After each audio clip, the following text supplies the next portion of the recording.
Since the inception of Coors Field in 1995, the ballpark has gained a reputation for being kind to hitters and being unkind to pitchers.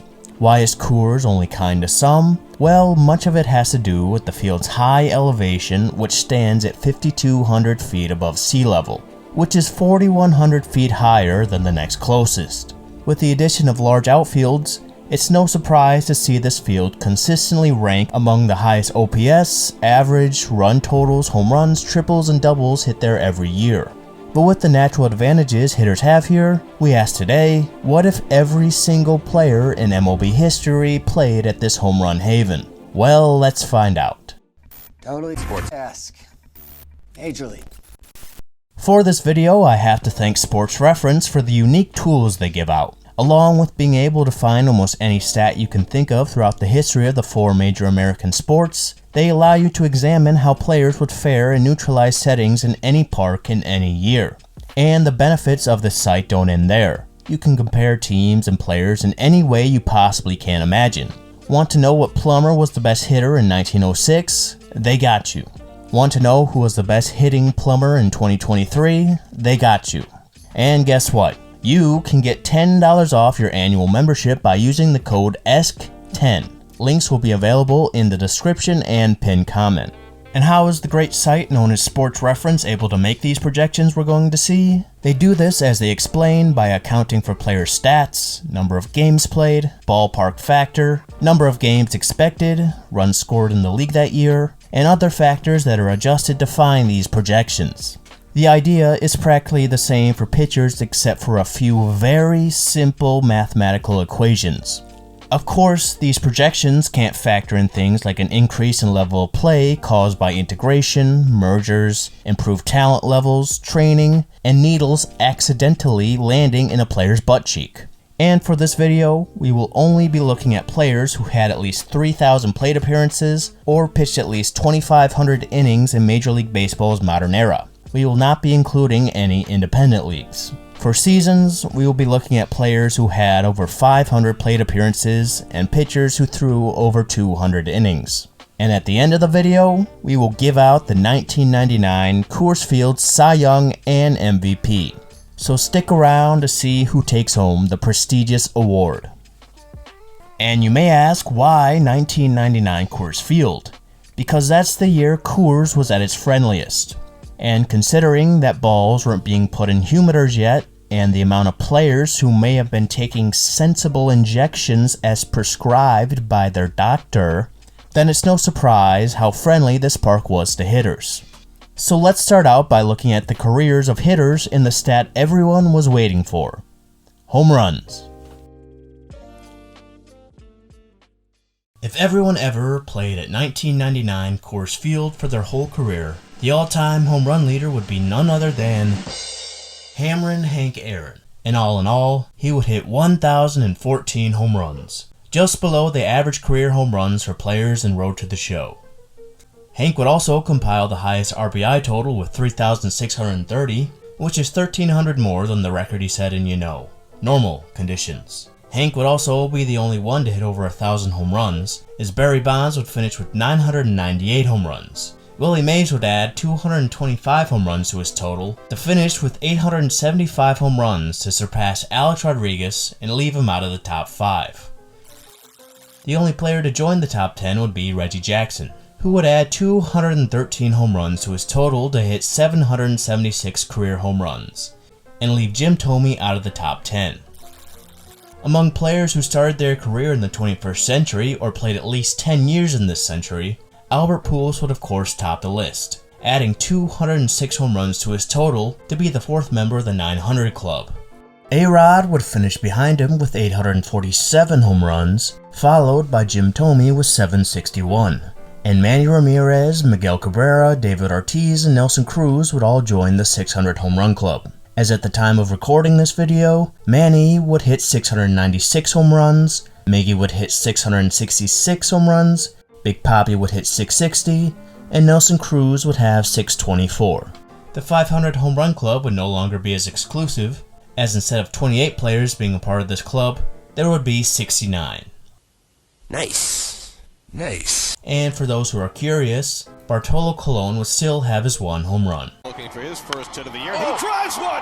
Deep left field! Back goes Upton! Back near the wall! It's out of here! Bartolo has done it! The impossible has happened!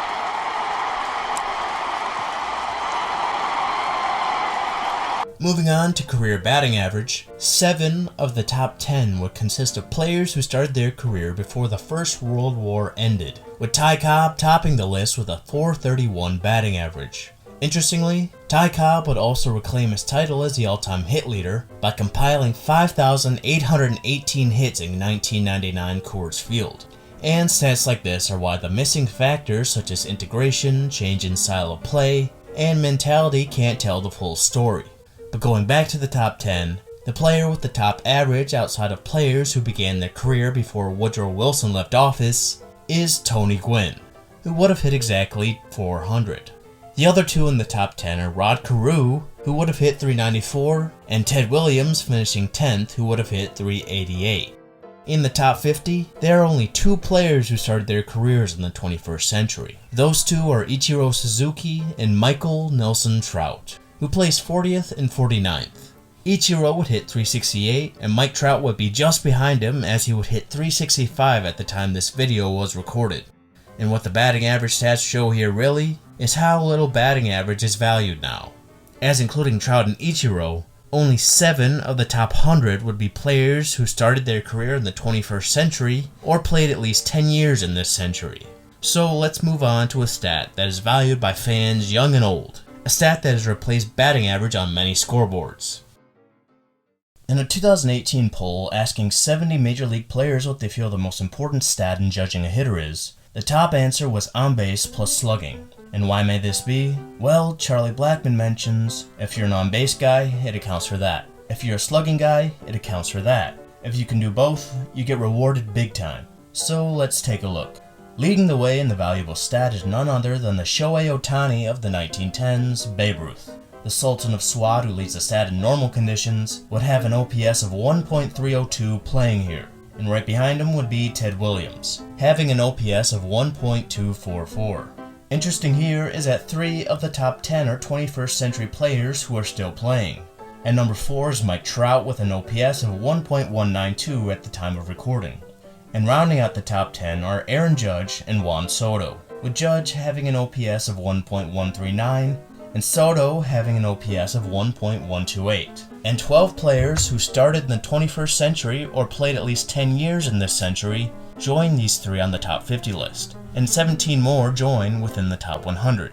A massive increase from the amount of 21st century players making up the top 100 in average, showing how valuable OPS has become and how the game has changed. For those who don't know how slugging percentage is calculated, it's found by taking a player's total bases and dividing it by their at-bats.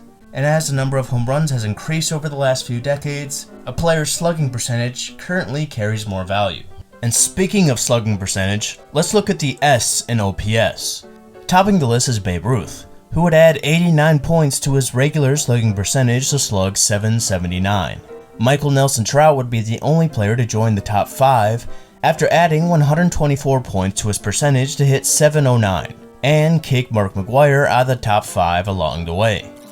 3 21st century players placed in the top 20, and they are Yankee teammates Aaron Judge and Giancarlo Stanton, along with known Yankee killer and in-game high-fiver Manny Ramirez. Judge would slug .689, Manny would slug .659, and Stanton would slug .646. An additional 13 21st century players would join these 3 in the top 50, and 24 more would join to complete the top 100. When we move on to the O in OPS, topping the list is Mr. Frozenhead himself, Ted Williams, who would add 47 points to his regular on-base percentage to reach .529.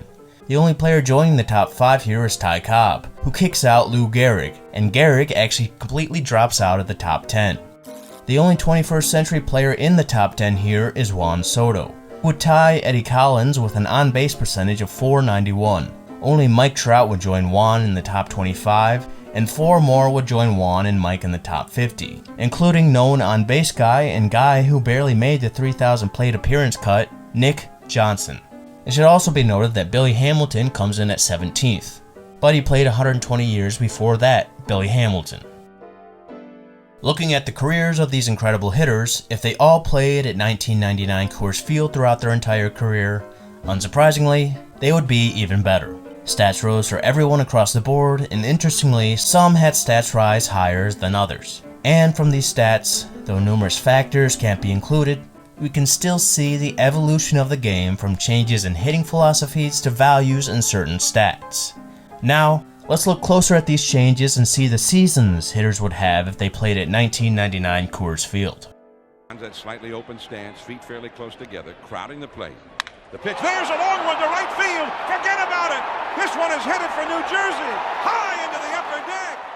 Starting off with the stat that everyone wants to see, the single season home run leader would remain the same, and that's 2001 Barry Bonds, who would have hit an insane 95 home runs in 2001, which is a home run every 1.7 games. And regardless of narrative, Barry Bonds played in a park that wasn't friendly to hitters. Oracle Park in 2001 ranked third to last in park factor.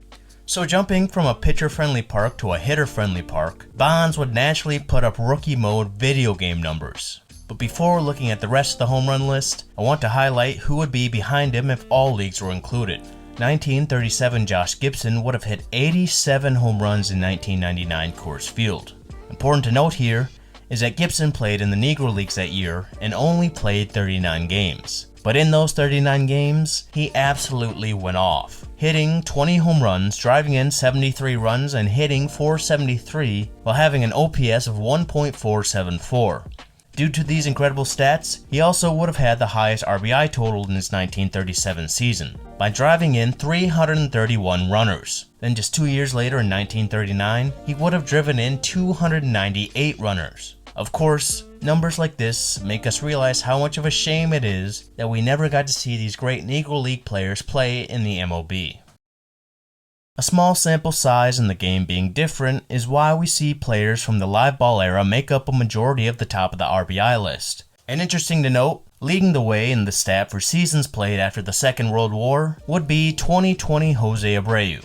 And of course, we have to remind you that only 60 games were played this year. So this is why 2020 Jose Abreu is projected to have 238 RBIs, tying 1927 Lou Gehrig at second all time.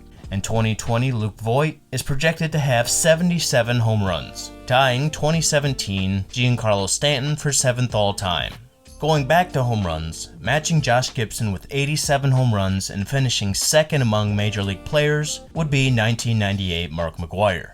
And following him would be none other than 2022 Aaron Judge, who would have hit 85 home runs, 4 more than 2001 Sammy Sosa and 5 more than 1998 Sammy Sosa.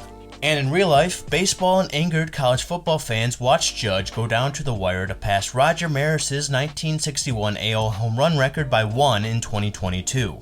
But if they both played at 1999 Coors Field, then the race would not go down to the wire, as Judge would have hit 8 more home runs than Maris, and college football fans would have been able to watch Education Connection vs. Monsters University in peace. For seasons in the post-Bonds era, rounding out the top 3 after 2022 Judge would be, as mentioned, 2017 Giancarlo Stanton, tying 2020 Luke Voit with 77 home runs for second. And tying for third would be 2013 Chris Davis and 2010 Jose Bautista, who both would have finished with 69 home runs. Nice. Before looking at average, let's look at an important stat for Barry Bonds. It's no secret that Barry Bonds was the most feared hitter in the game for many years. And when you're maybe the most feared hitter in the history of the game, you're not going to see a lot of great pitches to hit. Barry Bonds has the 3 highest season walk totals with his 2004, 2002, and 2001 seasons. Bonds had a combined 607 walks in these 3 seasons, with 223 of those being intentional. But if he played in 1999 Coors Field, he would have added 179 by drawing 786 walks in just 3 seasons. I'm sure the total would have actually been higher, because it's probably best to avoid a guy who would have hit 95 home runs in a season. Noteworthy of Bonds' incredible walk total is Bonds had 3 seasons that would rank in the top 50 that predated when he supposedly accidentally stuck a needle in his butt cheek. So regardless of narrative, these stats further cement that Barry Bonds did not need needles to improve his pupils. Moving on to average, unsurprisingly, the top of the list is filled with dead ball era players. 1924 Rogers Hornsby would add 60 points to his record average to hit .484. But aside from Hornsby, the list is dominated by Ty Cobb, with 6 of the top 10 seasons coming from him. And when you compile 5,818 hits, you're bound to have a few good seasons. Of the 26 times hitters would hit over .450, only 3 of these seasons would occur after the end of the Second World War. With 1994 Tony Gwynn hitting .451, important to note here is Gwynn did not get to play a full season that year due to the strike, and Gwynn's chase to a .400 average is one of the many storylines we missed out on thanks to the strike. And aside from 94 Tony Gwynn, there would be 1977 Rod Carew hitting .455, and 1980 George Brett hitting .456 to be the only other 2 post-World War II players to surpass a .450 average. If we lived in a world where everyone played at 1999 Coors Field, the .400 average would no longer be the milestone it is, as 320 hitters would surpass the .399 mark. Of those 320 seasons, only 27 occur in the 21st century, with only 6 of those making the top 100. 2002 Barry Bonds would lead the way with a .441 average. Behind him would be 2020 DJ LeMahieu hitting .430. Once again, if you didn't hear the news, there were only 60 games played that year. The other 4 of these are 2012 Melky Cabrera hitting .425. Important to note here, the Milkman missed 50 games this year due to PED use. And 2009 Joe Mauer, 2008 Chipper Jones, and 2004 Ichiro Suzuki would all hit .422. Moving on to players' favorite stat, OPS. This stat is absolutely dominated by early 2000s Barry Bonds and 1920s Babe Ruth, with 9 of the top 11 seasons coming from Bonds or Ruth. The same 3 seasons Bonds set walk records, he also set OPS records, with his 2001, 2002, and 2004 seasons all reaching an OPS of 1.594 or better. And the only other player to reach an OPS of 1.500 would be 1920 Babe Ruth. And looking at the top 100 on this list, 22 of those 100 seasons would be from Babe Ruth or Barry Bonds, with the Babe having 13 and Barry having 9. The player who denied a top 10 of just Barry Bonds and Babe Ruth would be Ted Williams, as his 1957 and 1941 seasons would make him just the 3rd player to eclipse the 1.400 mark here. Among 21st century players aside from Bonds, 6 would have an OPS over 1.300. 2001 Jason Giambi, 2015 Bryce Harper, 2002 Jim Thome, 2022 Aaron Judge, 2001 Sammy Sosa, and 2020 Juan Soto. Moving to the S in OPS, we still have a top 5 of just Barry and the Babe, though we would have 1998 Mark McGwire, 1994 Jeff Bagwell, and 2001 Sammy Sosa joining the top 10, and they all look down at 2001 Barry Bonds. But between 2001 Barry Bonds and 1939 Jimmy Fox, 49 of these 100 seasons occur between 1993 to 2022. And for added context, 1993 was the first year that 4,000 home runs were hit league-wide in the MLB, and since that year, there have been only 2 seasons without 4,000 home runs being hit, and both of these years were shortened. So these stats give us greater insight to why slugging has rose like a Tyler Rogers pitch in this time. 0-2 pitch. Got him. And when we look at the O in OPS, all before and after are looking at a different Barry. This one being the 2004 Barry Walks-A-Lot Bonds. We have a newcomer to the top 5 with 1941 and 1957 Ted Williams joining the top 5 on Base Club.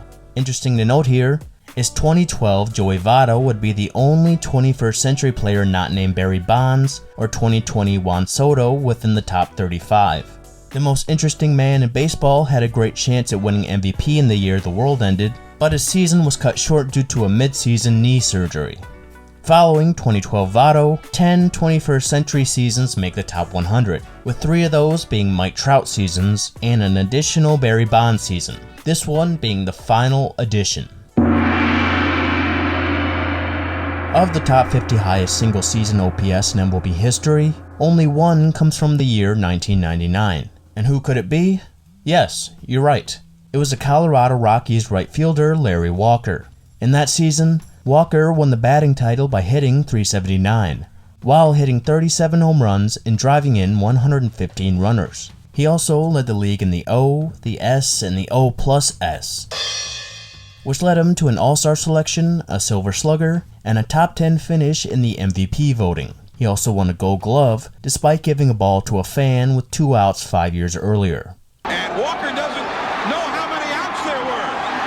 He gave the Offerman will go back to third. Well, wait a minute. This is something I don't understand. And when we look at his home-away splits for that year, we see a real-life example of the advantage. In just 66 home games, Walker hit 26 of his 37 home runs, hit 70 of his 115 RBIs, had a batting average of .461, and an OPS of 1.410. And in 1999, Larry Walker wasn't the only Rocky hitting at Coors Field. That year, the Rockies led the league in home batting average, home runs, RBIs, OPS, hits, and runs. But in away games, they finished in the bottom 5 of those same categories. Along with the expected poor pitching performances, the huge splits are part of the reason the Rockies finished 18 games under 500, leading to a last place finish in the NL West. After looking at the video game numbers these hitters would put up every season, it's time to look at the real victims of this situation. Pitchers. They ask you how you are, you just have to say that you're fine when you're not really fine, but you just can't get into it because they would never understand. A known problem for the Colorado Rockies, besides giving up generational talent for nothing, is the reluctance top pitchers have in signing with the team given the disadvantages they have. And the numbers back it up. Since their inception in 1993, the Rockies have finished in the bottom 10 of team ERA in home games in all but one season. That season was 2007, where they went to the World Series, and in team ERA in home games, they finished 11th. And in the year we're looking at, they set a team record by having a team ERA of 7.11 in home games. So it's no surprise pitchers aren't sliding down the mountains to join the Rockies. For our look at pitchers, we will primarily focus on season stats. But looking at career stats, unsurprisingly, ERAs, hits allowed, home runs allowed, and walks would all go up. Putting things into perspective, the all-time career ERA leader would be none other than Clayton Edward Kershaw, who would have a career ERA of 3.74, a whole 1.21 higher than his career ERA at the time of recording, and interestingly 1.08 lower than his career ERA at Coors Field. Many of the pitchers near the top in these categories are dead ball pitchers. And if you want to learn more about how and why dead ball pitchers were so dominant, and how the dead ball era ended with just one tragic pitch delivered to Ray Chapman, then check out my latest video to explore more on the topic. But aside from dead ball pitchers, the modern pitcher ranking second in ERA and first in WHIP would be Pedro Martinez. And let's focus on what many consider to be the greatest pitching season of all time. And that's the 2000 season of Pedro Martinez.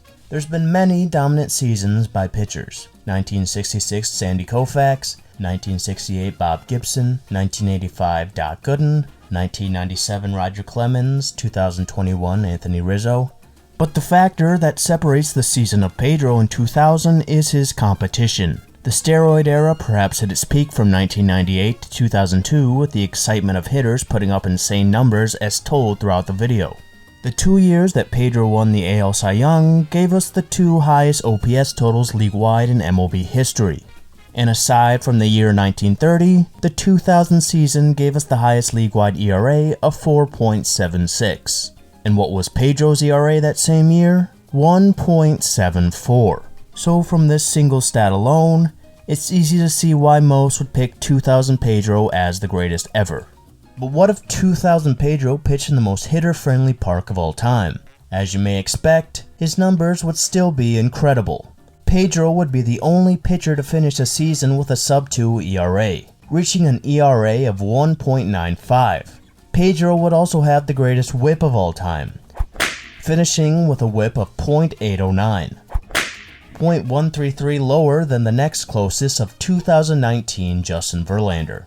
And the dominance of Pedro in this time does not just stretch to 1 year. Just 1 year prior, Pedro put up a season that was near as dominant, Ranking third on the highest year-by-year ERA league-wide and second in OPS is the 1999 season. And in that season, Pedro finished with an ERA of 2.07, while striking out 19 more hitters than he did in 2004 less innings. And how would he fare in 1999 Coors Field? He would still rank top Rogers Field. And why was this park so friendly to pitchers? Well, like many ballparks in this time, there were strange dimensions. Rogers Field had a 500-foot center field, 520 in left center, 470 to left, and 290 to right. And along with a 120-foot backstop, it was pretty easy to keep balls in the park. But if Pedro went back in time to 1908 to pitch with Adam Wainwright in his rookie year, 2000 Pedro would have an ERA of .79 while having a .568 whip and compiling 18 wins and 5 losses. He would also strike out 270 batters, just 94 less than what 1973 Nolan Ryan would do here. And let's be real, if 2000 Pedro Martinez did pitch here, his numbers would probably be way better than this. Because I'd really love to see guys like Patsy O'Rourke or Red Murray or Ray Charles face 2000 Pedro Martinez. Their heads would spin before they went back to work at the coal mine. But the absolute dominance of Pedro that year is the reason 2000 Pedro Martinez will not just be receiving the 1999 Coors Field Cy Young, he will also be receiving the 1999 Coors Field MVP.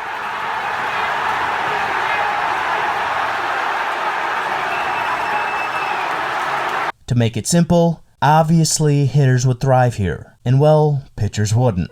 Having this version of Pedro would make him the most valuable to any team in this situation. For my top 3, I have to put 2022 Aaron Judge ahead of 2001 Barry Bonds, simply because Aaron wasn't taking the same prescriptions as Barry. Obviously, Barry and even 1998 Mark McGwire had better numbers on paper, but we can only imagine what Judge would do with these injections. And for hitters and pitchers who pitched in the first half of the 20th century, it's hard to compare with the competition players in the later half and 21st century faced. And going back to Judge, he put up these numbers in the era of analytics and the final year of the shift. And as we see from this point on, it appears to beat Shohei Ohtani in the MVP race, you're going to have to put up generational numbers. And speaking of Shohei, if we had a fantasy draft for this fantasy world of 1999 Coors Field being forever and always, of course I'm taking Shohei Ohtani first, for the simple fact that you are getting an elite hitter and pitcher at the same time. And taking a look at Shohei's stats here, among starting pitchers who have pitched at least 400 innings, Shohei would rank in the top 10 of ERA and the top 15 of WHIP. As for his offense, he would rank in the top 100 for both slugging and OPS. And comparing to the other most famous two-way player, Babe Ruth, Shohei has more strikeouts than him in 900 less innings. So it's pretty obvious I'm drafting Shohei Ohtani first overall, with Pumpkinhead era Barry Bonds behind. The stats found thanks to the great tools given by StatHead are not to be taken too serious. It of course is just fun and interesting to see how hitters would terrorize pitchers if this was their reality, and how the great pitchers throughout the last 50 years would still be great here. But before we go, I just want to remind you once again, you can get $10 off your annual membership at Sports Reference by using the code ESK10. While we have looked at a lot throughout this video, there is still so much more to look at. Links will be available in the description and the pinned comment. And by the way, if you are interested in watching games at a ballpark where offense is high and as a result, pitching becomes mediocre, all the while the GM keeps selling off valuable pieces for very little return, well then have I got the team for you.